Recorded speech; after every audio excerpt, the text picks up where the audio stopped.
collaboration with the Cyprus Mail. This is the Cyprus News Digest with Rosie Charalambous.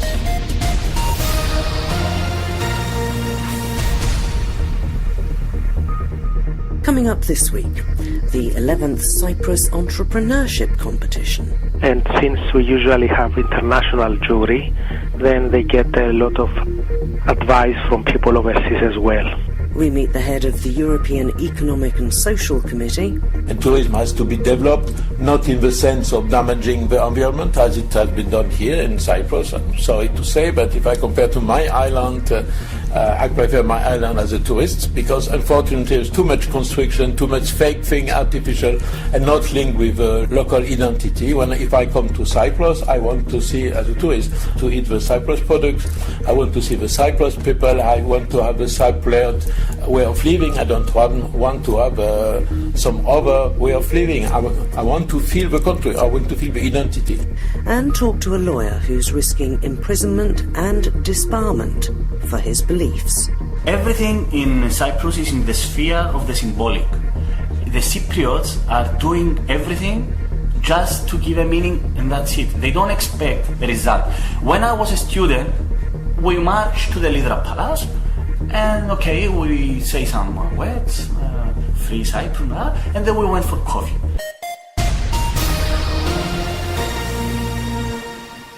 The 11th Cyprus Entrepreneurial Competition kicked off at the beginning of October, and the prize giving is going to be happening this Friday.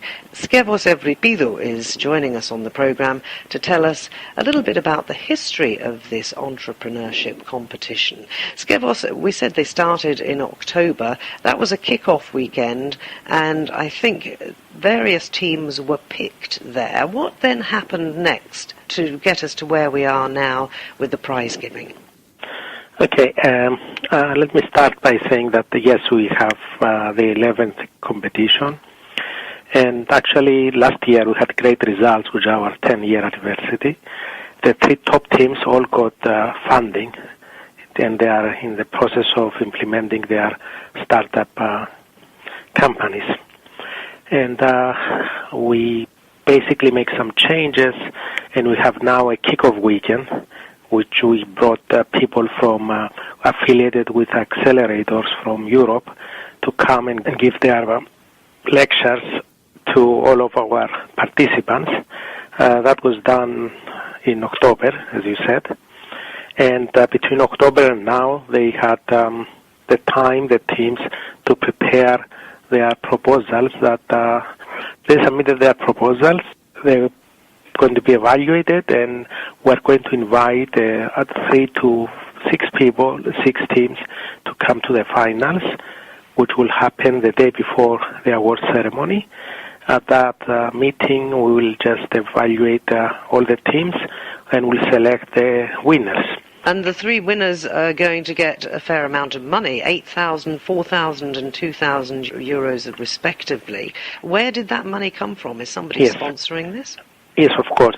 This has been sponsored from the beginning by the Ministry of Energy, Commerce, Industry and Tourism. And actually it's a reduced amount now, because we reduced it due to the financial crisis. We got much smaller sponsorship from them, then they asked us to reduce it was 10, 5 and 3.5 in the past. But anyway, that's what we have to deal with it from now on. Now, you're one of the founders of the CYEC, I think, Skevos. What was the idea when you first set this up? Okay, it was early on, and I was interested in entrepreneurship.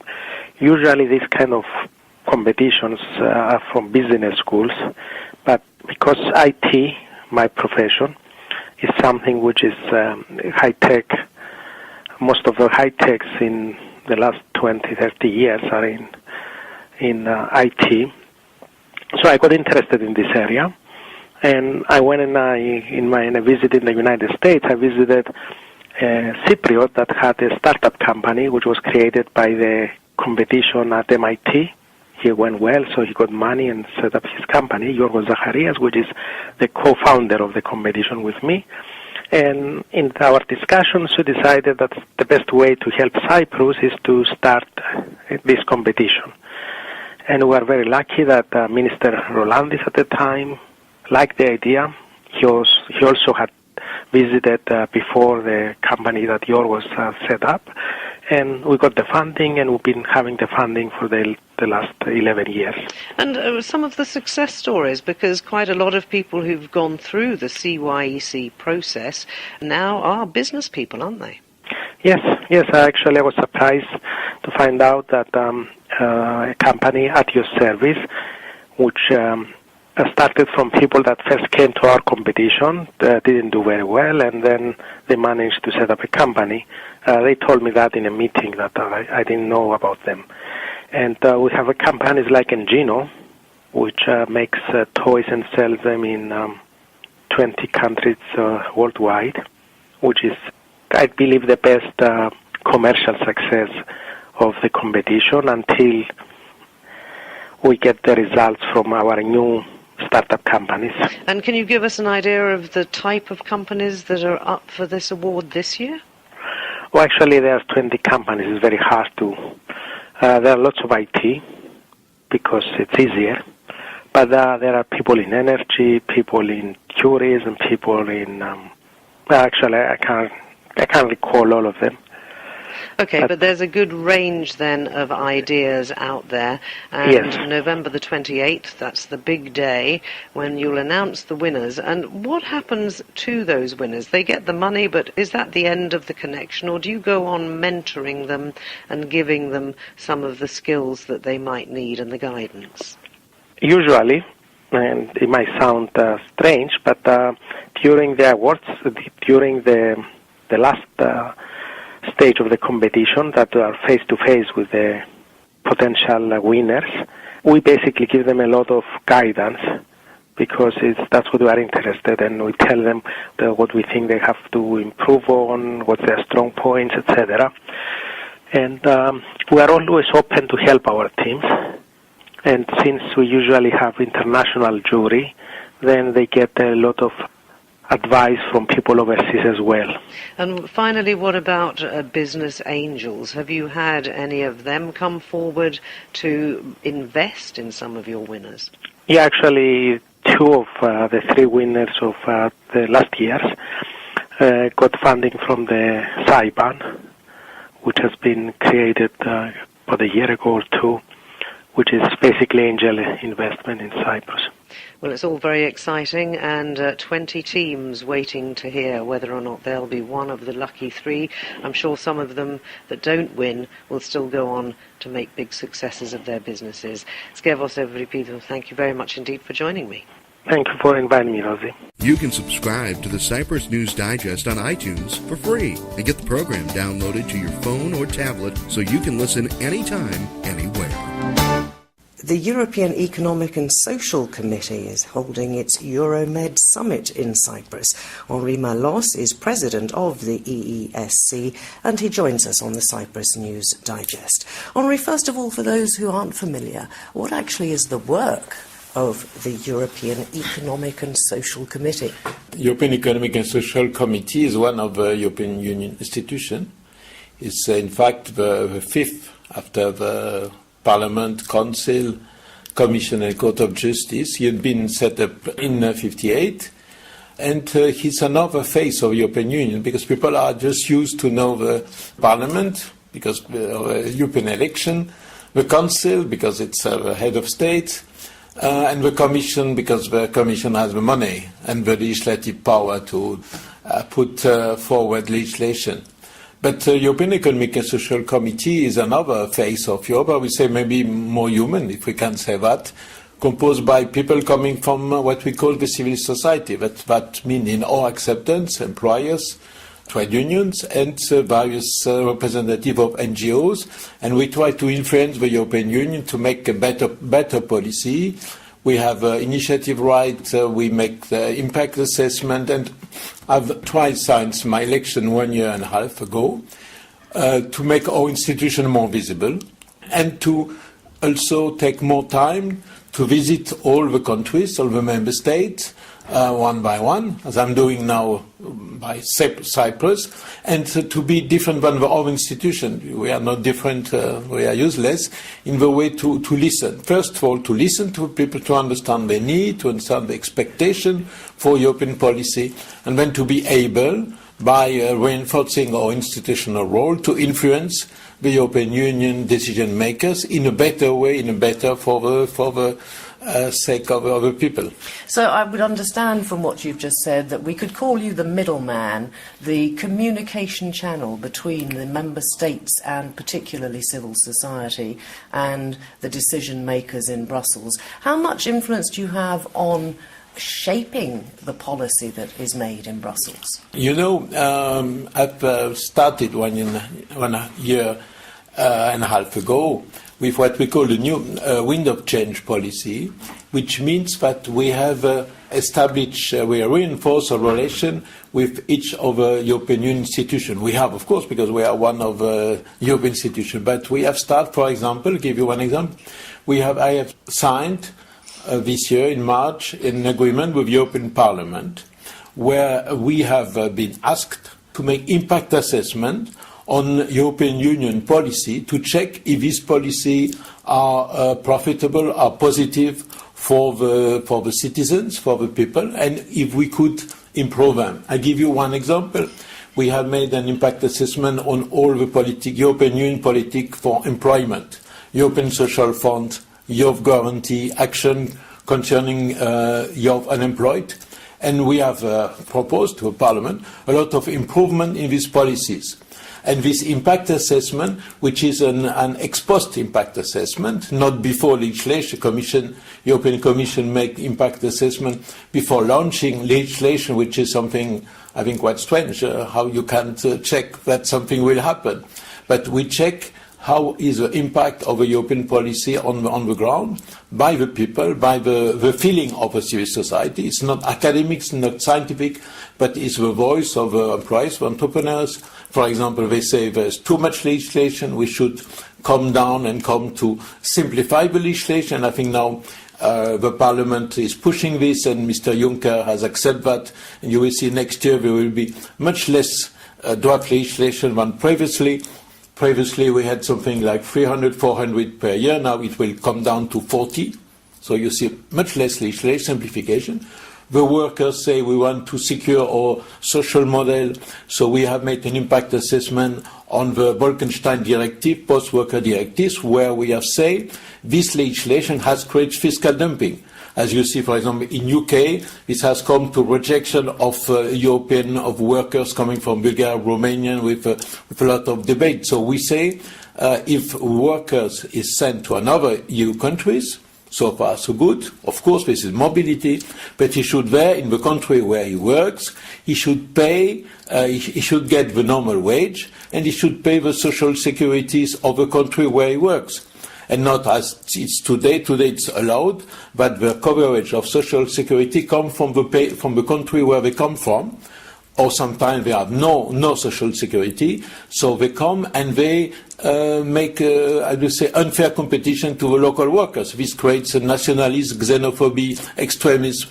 So this is the message we got. We made this impact assessment, and the Parliament supporters and the European Commission will change the post-worker directive.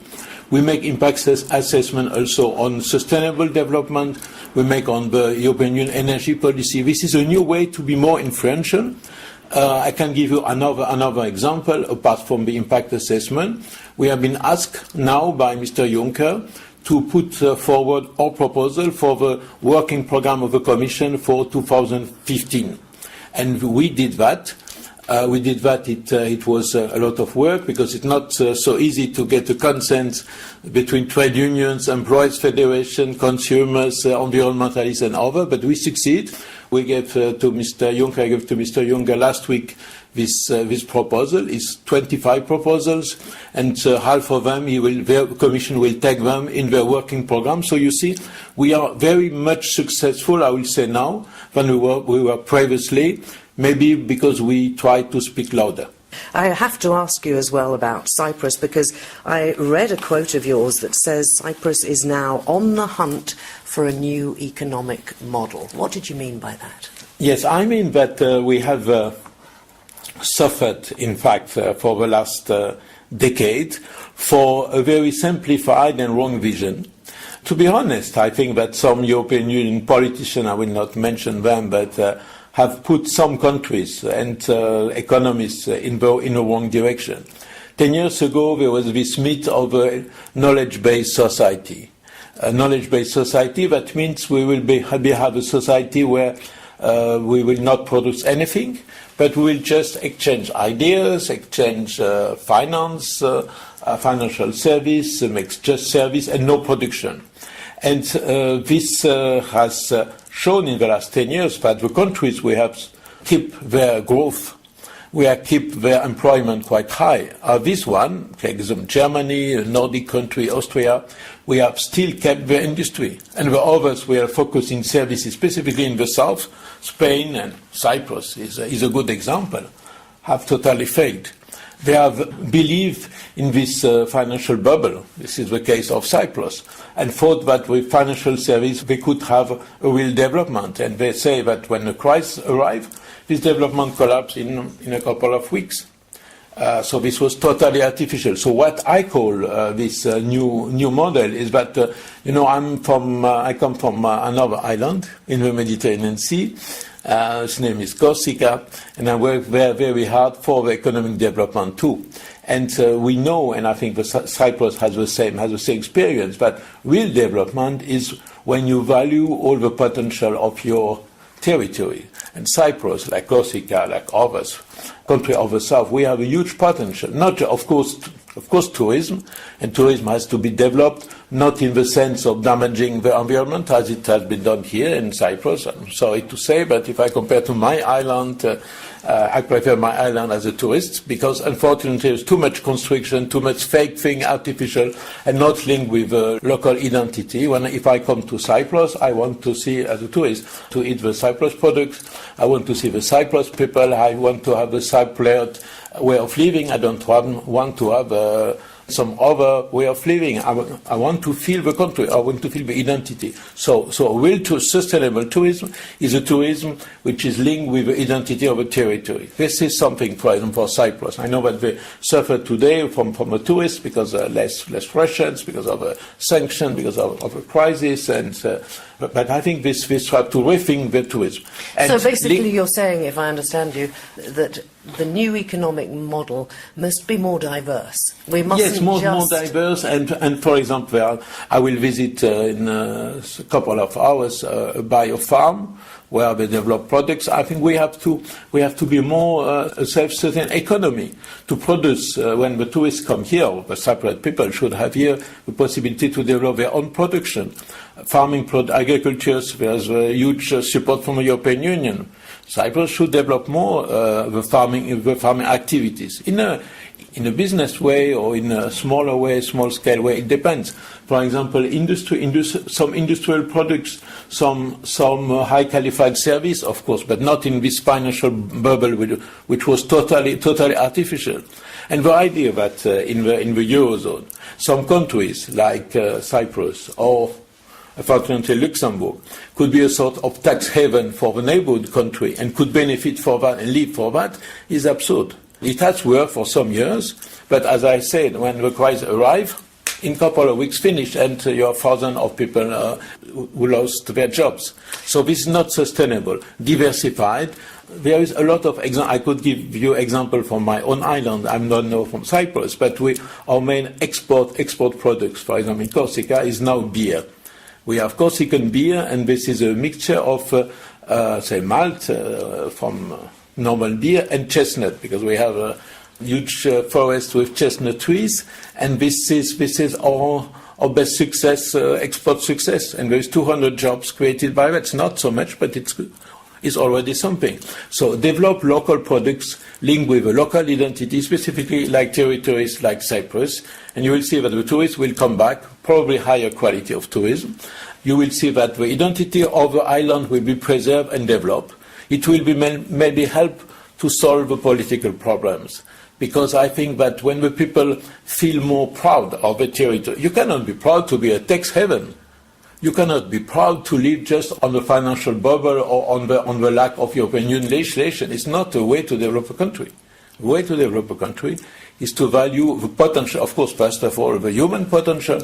Are you satisfied? I'm not satisfied to see that in my island or in Portugal or in Greece or in Cyprus that this large amount of young people who are obliged to move, who cannot stay in their country because there is no job there. And this you can see half of the country of the European Union, from, I would say, Latvia by Romania, Bulgaria, Greece, Cyprus to Portugal, half of the country of the European Union today, you see a large amount of young people who don't find the possibility to get a job in their own country and are obliged. It's good to move. I'm in favor of mobility, but not if you are obliged to that. And this is, and I will add that I'm very worried by this gap which has been created in the last 10 years between North and South of Europe.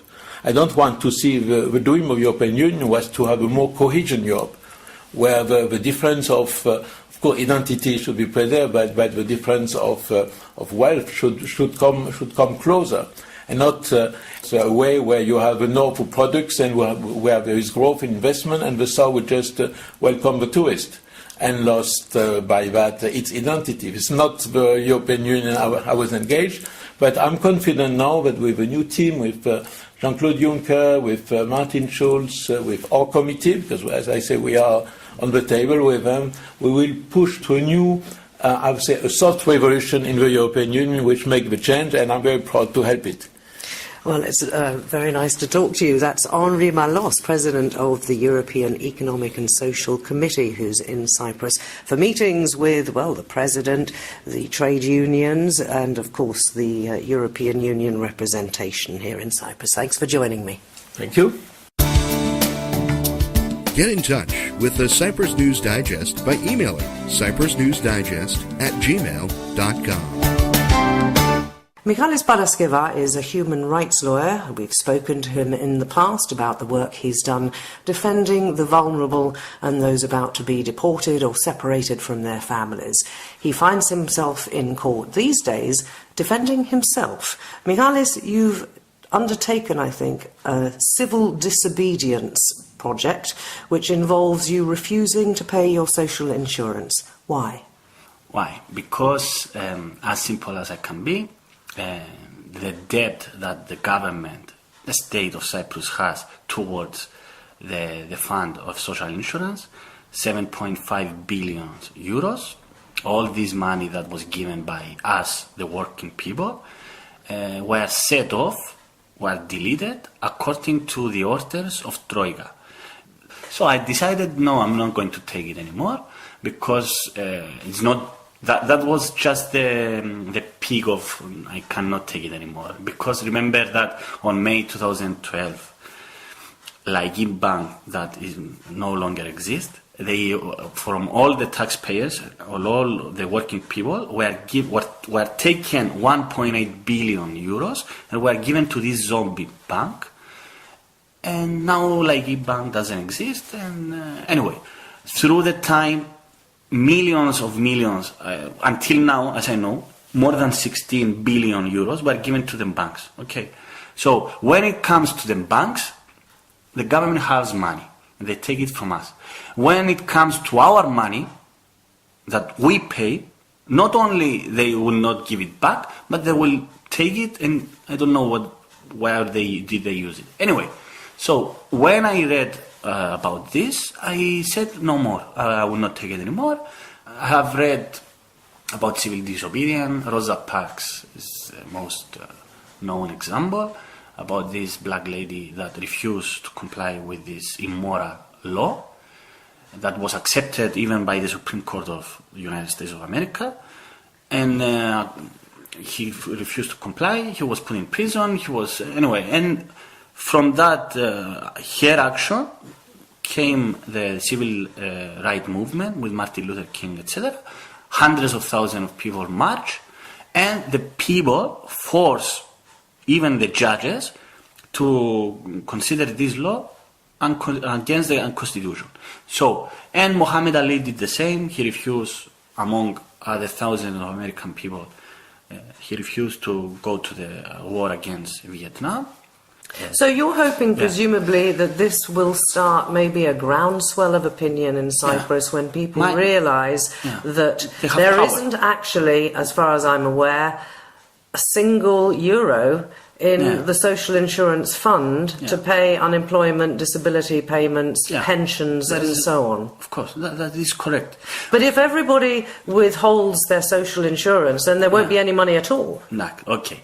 Now, when I was first of all, I decided a lot of things happened. Okay, to be brief, I sent a letter to the Ministry of Labour on 7th of May 2013, because on the 30th of April 2013, the Parliament of Cyprus voted that we have a memorandum not with Troika, with EESM. EESM is controlling Cyprus right now, according to the memorandum. I went through the memorandum. I didn't find anything as far as concerned the 7.2 billion debt towards the social insurance. And I wrote a letter to the Minister of Labour, Mrs. Zeta Emilianidou, asking her, make quote on these reports and asking her whether that was true or not. 29th of August, Mr. Trifonos, the director of the social insurance, replied to me, telling me nothing actually. He just tell me that the memorandum didn't say anything about about writing off the debt. Yes, but this is already I knew, because this is what I was writing in my letter. I went through the memorandum and I didn't find anything. So surely if it's not in the memorandum, the government does still owe over 7 billion to the social insurance fund. That's correct, but keep in mind that what you state is one thing, and what is reality is another thing. And don't forget what Mr. President Anastasiadis said before he was elected, that he committed that he would not accept the haircut, and it was accepted, the haircut. And anyway, a very important example, on the 11th of February 2013, the central bank officially informed the president of the Bar Association, Mr. Doron Ioannidis, that any allegation about the haircut of the deposit cannot be taken under any serious consideration. And not only that, but it's illegal. And 1 month after, there was the haircut. So you cannot trust these people. You cannot trust this. You cannot trust anyone. If anyone didn't realize that, okay, maybe he lives in another universe, another planet, I don't know. You cannot trust these people. So, you told me, let's say that everybody failed to comply with we already made, because of my case, a lot of people came to support me, my cause. And I made a proposal because every 13th of March was the first case, the first hearing. 10th of April, 12th of May, 1st of July, and 14th of November. On the 10th of April, there was about 45 people gathered, and I thank them very, very much. Not only for me, but that they give hope that there are people resisting to all these dark ages that we are living. Anyway, and I propose that this is not a personal thing. This is a thing that concerns all the society. So we should organize. And a few days after, 11 people, we created the committee for our committee demands specific things. Okay, 2 very simple things. First of all, economic and logistic, thoroughly, where are the money? Where has the money has gone? Where all this money went? Okay, this is the first. But the most important is a modification of the law of the social insurance. This is the most important, because I want to be practical. I'm a lawyer and I have this advantage, and I use it for the good of the society. At least this is what I believe. So, according to the law of social insurance, just one person controls all these billions. You know who? The Ministry of Economic. So, one person decided where to take the money from the fund, and he take it as he believes is correct. So what we say as a committee is you have to modify the law, and the Council of the social insurance must be represented by the workers, by the working people, immediately. Cyprus is a very small country. Okay, this is very simple to do. It's not very complicated to do. It's not that simple as it seems, but it's something that we can do it. You want basically an independent council managing the social insurance fund. Direct, but it will be direct democracy. This is what we want. Direct democracy, so that all the working people to control the committee of the social insurance. There is a specific mechanism that we can achieve that. And when they ask me, how is this possible, representative democracy, etc. Okay, I reply to them, Switzerland, it's a huge country, 8 million people. Every month they have a referendum. Every single month. Every month, not only they have one referendum, maybe they will have 3 referendums. So, if Switzerland do it, we can do it as well, especially through the internet. It's very simple to do. It's not simple, but we can find ways. Okay, let's get back though to these are the 2 demands. Right. Yeah. But until those demands are met, you're continuing with your civil disobedience. Yeah, I made now, my choice. there is a chance that you might be disbarred from practicing And because go to jail. I'm sure you'll handle the jail, but how would you handle being disbarred from working as a lawyer?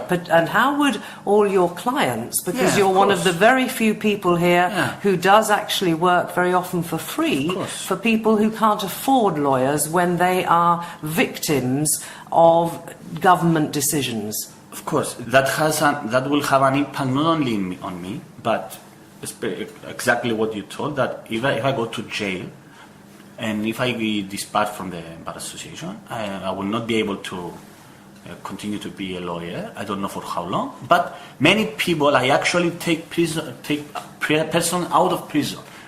Okay, that will have an impact not only in me.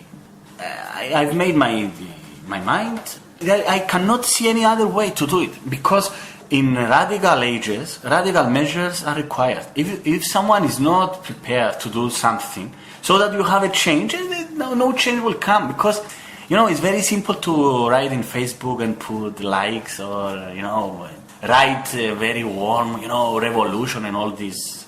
When you sit in your house and drinking coffee and say, yes, we have to fight. Okay, what do you mean we have to fight? How? You mean you want to stand up and be counted? When I remember myself as a student, when I was a high school student, and we went to the Leader Palace, everything. Not only that, I went to I was a soldier on Bygone 1996 with Isaac Solomon. It was very dangerous because we were prepared for war. Okay, but also that everything in Cyprus is in the sphere of the symbolic. The Cypriots are doing everything just to give a meaning, and that's it. They don't expect a result. When I was a student, we marched to the Leader Palace. And we say some words, free Cyprus, and then we went for coffee. On the motorcycle, my motorcyclists, they took their motorcycle and they went. I went by my bicycle because I'm a cyclist. Okay, I went from Nicosia to 1995, and they went there and they shouted, "Free Cyprus," blah blah blah. And they went to Ayanaba and discussed with their pals drinking beer how brave they are. So Cypriots are even you remember on 1989 when the women marched against the occupation. Yes, they were arrested. So something very important came up. Loizidu case came up, but Loizidu case came up because Loizidu did the step. Actually, what I tried to tell you is that the Cypriots are get used to have symbolic. We do this and then we go for a coffee. We do this, and they don't expect things to change. They are doing this just to say to themselves, yes, I did my duty. I say words against occupation, and that's it. All right. Well, let's finally wrap this up by you telling us, apart from the 2 changes that you said that this committee demands, what else are you hoping to achieve with this? My target, I don't know. As a human being, I have a motto, carpe diem, that we have to seize the moment. because tomorrow or now maybe I will be dead. Anyway, we are here in this planet. I don't know why we're here. There is no meaning. You give the meaning in your life. I was lucky in my life. I have some parents that they give me love. They let me study. I was very lucky. I know by my experience in this rotten society that we live, that few people have the luck that I have. So, why? I want everybody to have, because there is enough for everybody. But unfortunately, this doesn't happen. So, my target is for the people to understand that we have the power, and this is not just a word. This is not something that you just use in a banner. We have the power. Remember 1886 on Chicago, when the worker, all nationalities, Greek, Italians, English, they fought against their employers, and they won with a lot of sacrifices. The 8 hour, what we celebrate on 1st of May was won by these people, and now they have stolen everything. They have taken everything. So things are getting worse. They are not getting better. So my target is to make people to understand, to believe that if they want, they can change things. But I believe that I'm not just doing this. Yes, we can change. No, we can change things. That's it. You're certainly going a very long way, going to court to try and change it, Michalis. No. Keep in mind something. My trial, in some time, will finish. Soon. People are anxious that we have to do it now. They search for magical recipes that if we do this, there is no such thing. This fight is going to take a long time. It's not going to something that will finish tomorrow. You have to be patient and you have to be persistent. Well, you're certainly being that, Michalis. It's a pleasure talking to you. Thank you very much. Human rights lawyer Michalis Paraskeva, who's in the middle of a court case against, I suppose, the government, you'd say, or they're in one against him for withholding his social insurance payments.